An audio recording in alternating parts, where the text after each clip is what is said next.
Hello people, welcome to our YouTube channel Bengaluru పిల్ల. So నాకు ఈరోజు ఈ పులియోగరే చూస్తూ ఉంటే నాకైతే గుడిలో ప్రసాదం అయితే గుర్తొస్తూ ఉందండి. నాకు ఈ పులియోగరతో చిన్ననాటి జ్ఞాపకాలు ఎన్నో గుర్తొస్తున్నాయి. ఏంటి అని అనుకుంటున్నారా?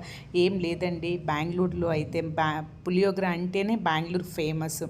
సో బెంగళూరు టెంపుల్స్లో ఎక్కడికి వెళ్ళినా ప్రసాదం ఇస్తారు అంటే అది పులియోగర మాత్రమే ఉంటుందండి.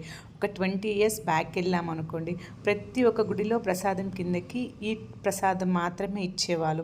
బట్ ఇప్పుడైతే అలా లేదండి. ఇప్పుడు మాత్రం ప్రసాదాలు అయితే మారిపోయాయండి. టమాటా బాత్ లేకపోతే పలావ్ ఇచ్చేవాళ్ళు. ఇప్పుడు ఈ పులియోగర అనేది చాలా అంటే చాలా తక్కువైపోయాయండి. అప్పట్లో అయితే మాత్రము ఎప్పుడు చూసి ఎక్కడ గుడికి వెళ్ళినా కప్పులలో అయితే ఈ పులియోగర అయితే వేసి ఇచ్చేసేవాళ్ళు.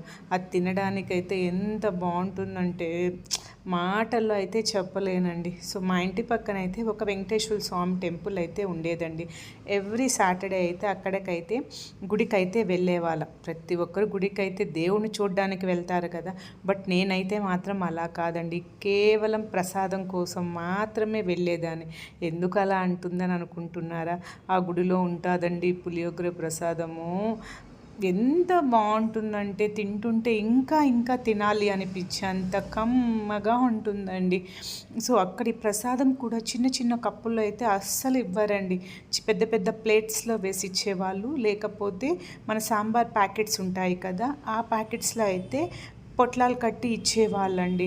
అది తింటూ ఉంటే ఇంకా ఇంకా అయితే తినాలి అని అనిపిస్తుంది. అంత బాగుంటుందండి ఈ పులియోగర అయితే. సో అందుకే నాకు ఈ పులియోగర అంటే అంత ఇష్టం అసలు. మరి దీంతో పాటు ఏంటి అని అంటే, దీంతో పాటు ఇప్పట్లో అయితే అస్సలు ఈ పులియోగర ప్రసాదాలు అయితే అస్సలు ఇవ్వడం లేదండి. ఇక్కడ ప్రసాదాలు అన్నీ మార్చేశారు.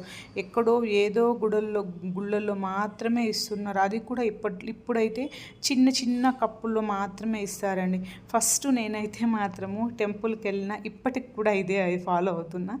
ఎక్కడి టెంపుల్కి వెళ్ళినా ఇక్కడ కర్ణాటకలో అయితే బెంగళూరులో అయితే మాత్రము ఫస్ట్ గుళ్ళో ఏ ప్రసాదం ఇస్తున్నారు చెక్ చేస్తానండి. సో నాకైతే ప్రసాదాలు అంటే అంత పిచ్చండి. ఎవరికి ఉండదు చెప్పండి, ప్రసాదాలు అంటే దేవుడి ప్రసాదము. అది ఎలా చేసినా అయితే తినడానికి మాత్రం అమృతం లాగా ఉంటుందండి. బట్ మన సైడ్ అయితే ఆంధ్ర సైడ్ మాత్రం ఈ పులియోగర అనేది ఇవ్వరు. పెరుగన్నము, చక్కెర పొంగలి, సో ఇది లెమన్ రైస్ అలాంటివి ఇస్తారు. బట్ కర్ణాటకలో మాత్రం పులియోగర అంటే అదరహో, మాటల్లో అయితే చెప్పాల్సిన పని అయితే ఉండదు. సో మీకందరికీ ప్రసాదాలు అంటే ఇష్టమైతే కమెంట్ సెక్షన్లో కామెంట్ చేసేసేయండి. మీకు ఈ వీడియో నచ్చిందా? నచ్చితే